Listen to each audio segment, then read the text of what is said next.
All right, let's break down a classic neighborhood battle. A homeowner squaring off against their HOA. But this isn't your typical story about lawn gnomes or the wrong shade of beige paint. Nope. This is a story about a concrete driveway, a clever legal loophole, and a court verdict that is definitely going to surprise you. So, let's get into it.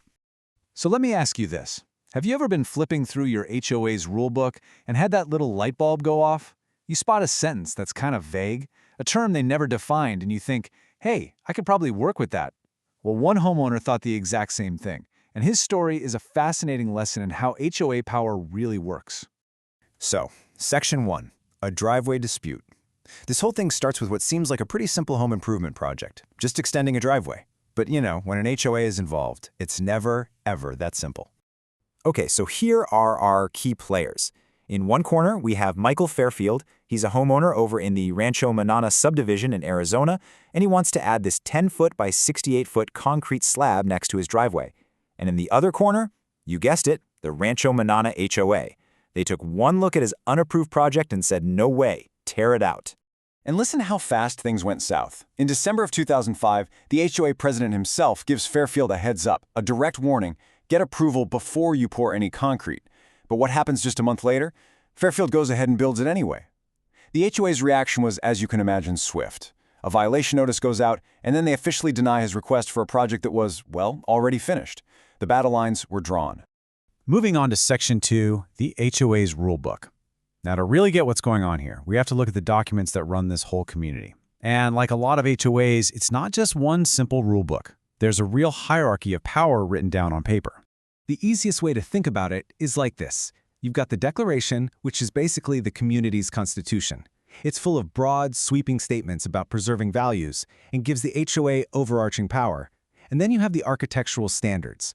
These are more like the specific laws, the nitty-gritty, detailed rules about what your driveway can and can't look like. This whole case really comes down to how these two documents interact. Okay, now this right here, this quote from the declaration is the absolute key to the entire story. It gives the HOA's architectural committee an incredible amount of power. I mean, they can approve or disapprove of literally anything that alters the exterior appearance of a home. It's this giant, powerful clause that basically acts as their ultimate trump card. Remember this one. Now here's where it gets really interesting.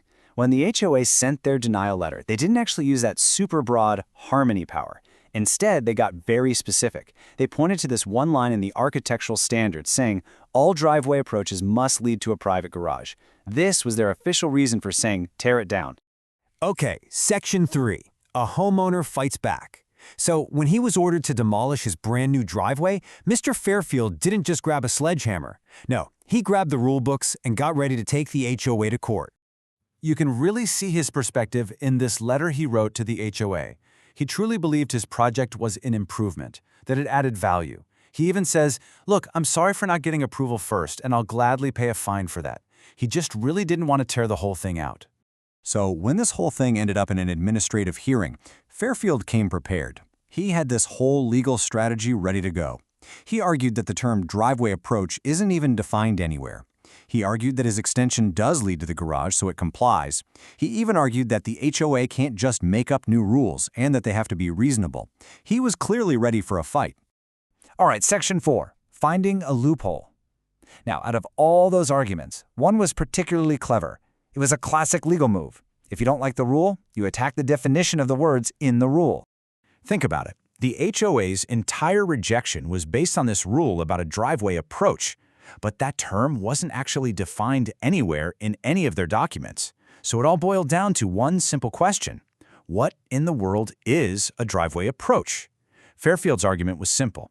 How can you enforce a rule based on a term you never even bothered to define? And here's the kicker.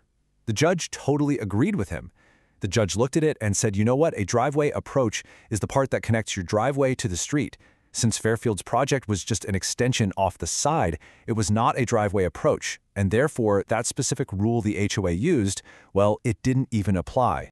And now for the big twist. Section 5, the surprising verdict. Okay, so the homeowner finds a loophole, the judge agrees it's a loophole, the HOA's main reason for denial just got tossed out the window. This should be an open and shut case, right? You would think so. I mean, he just proved the HOA misapplied its own rule. At this point, it really looks like Michael Fairfield is about to pop the champagne and keep his driveway. Wrong. The HOA won. Mr. Fairfield was still ordered to remove the entire driveway extension. So how is that even possible? How do you win the argument but lose the case? Well, it all goes back to the Constitution, that all-powerful declaration. The judge basically ruled that even though Fairfield was right about the driveway approach rule, it didn't matter. That broad, catch-all power to deny any project based on harmony of external design was all the authority the HOA needed. Fairfield won the battle over the bylaw, but he lost the war against the Constitution. And you know, it also really didn't help his case that he had knowingly ignored the rules from the very beginning. The judge was not impressed, saying his testimony was neither credible nor persuasive, especially since he'd been personally warned by the HOA president to get approval first. And to add one last bit of salt in the wound, even though Fairfield technically prevailed on that one little point about the loophole, the judge ruled he wasn't the overall winner of the case. And what does that mean? It means he didn't even get his $550 court filing fee back. Ouch. So after all of that drama over a strip of concrete, what's the big lesson here?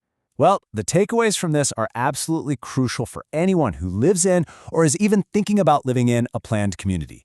Let's go to our final section, why the rules matter. So what did we learn? First and foremost, the declaration is king. It doesn't matter how specific the other rules are, that broad, subjective power in the community's constitution can override pretty much everything. Second, a technical win isn't a total win. Fairfield found a great loophole, but it didn't change the outcome. Third, procedure is everything. By building first and asking for forgiveness later, he basically tanked his own credibility. And finally, never ever underestimate the power of vague language. A squishy word like harmony can give an HOA all the power it needs. And all of this leaves us with one final big question. You see, this case wasn't just about a driveway. It was about where authority really comes from. It forces us to ask, is power held in the specific written rules that we all read and agree to follow, or is it in the broad, subjective power we give to a small group of our neighbors? So take a look around. In your community, who really holds the power?